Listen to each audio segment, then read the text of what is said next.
Welcome to day 2492 of What You Have to Know. Sharon Horne-Ellstrom here, sharing No Nonsense November this month. Lessons learned over the last 5 decades of business and life, and lessons learned, always learned the hard way. I don't know why, but it seems like the big things that I like to share are the ones that cause me the most pain on the way to coming to the conclusion and the aha moment or the epiphany of, oh my God, this is the way it works. Why am I pushing against and fighting this? It kind of ties into our topic today, which is that of understanding boundaries, personal boundaries as well as professional boundaries, because they're all interconnected and linked.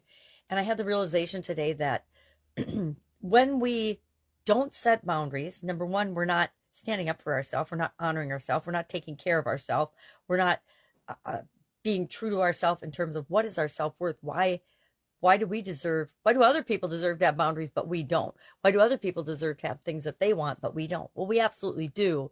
And so part of coming to terms with that is knowing what are our limits.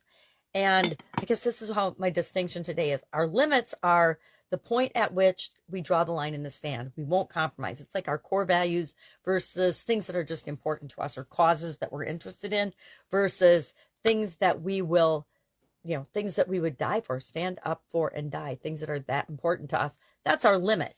We don't want to get to our limit in our relationships, in our jobs, in our conversations, in our friendships, in our raising kids, being a parent or a significant other. We don't want to get to that limit because that's our breaking point. We want to have boundaries clearly set and expectations shared and communicated so that we're all living in a way that honors us and honors other people as well. And I don't mean that in a weird woke way. I mean that in a, hey, let's treat other people the way we want to be treated way. And part of that is saying, this is what's important to me and what I expect.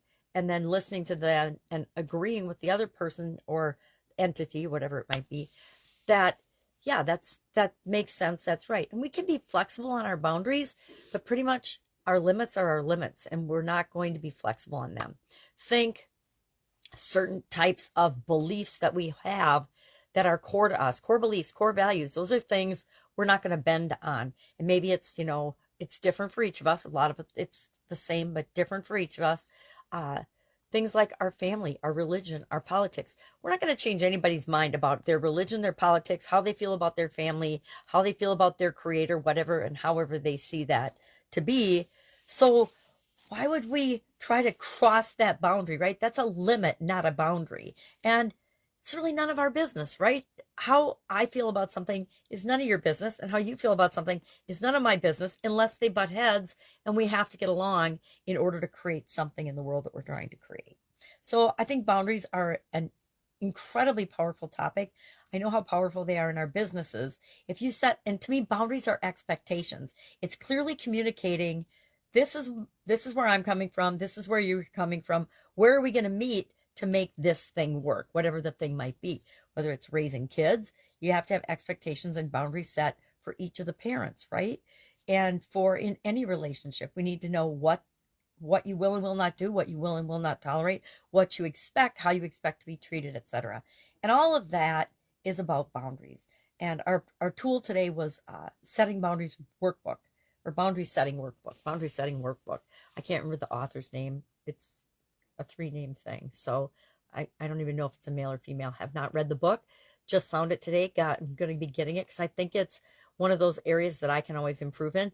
And I like to have workbooks because I can work through them a little bit at a time. I can do one little thing a day, or I can do one thing a week, whatever works for me, to get through different tools and things like that that I acquire throughout these challenges that we do together. The Let's Grow annual challenge this year is all about doing one thing every day to grow. So I like to have workbooks because then I can say, okay, every Thursday I'm going to work on the boundary setting workbook, or every day I'm going to write my gratitude journal. Whatever works for you, whatever works for me.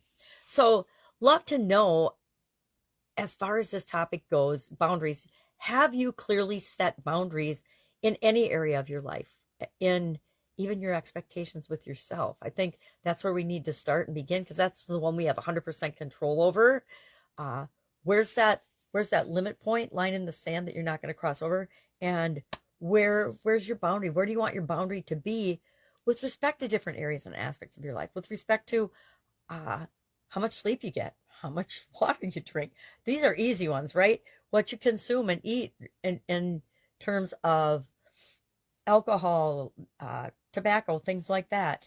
Those are boundaries that we set for ourselves. And then there's, of course, limits. And sometimes when we're out of control, we push our limits and we have challenges and problems that we don't want to have. So I think it's important that we set boundaries for ourselves as well as communicating them to other people. So curious, have you set boundaries for yourself? Share in the comments below one that you've set so we can learn from one another. As usual, if you've got any questions, hit me up and ask. Otherwise, have a fantastic day. I'm getting ready for Thanksgiving week, which is probably my favorite holiday now. It used to be Halloween. I used to just be a huge Halloween fan. And now it is. And I always love Thanksgiving. And I love Thanksgiving. And I love Christmas. I like holidays. I think it's fun to celebrate things. And we don't have enough celebration and joy and things in our life. And so whenever we have an opportunity to spend time with family and friends and celebrate things that we're grateful for and thankful for, that is an awesome holiday. All right. If I can help you, ask. Otherwise, I'll be with you tomorrow.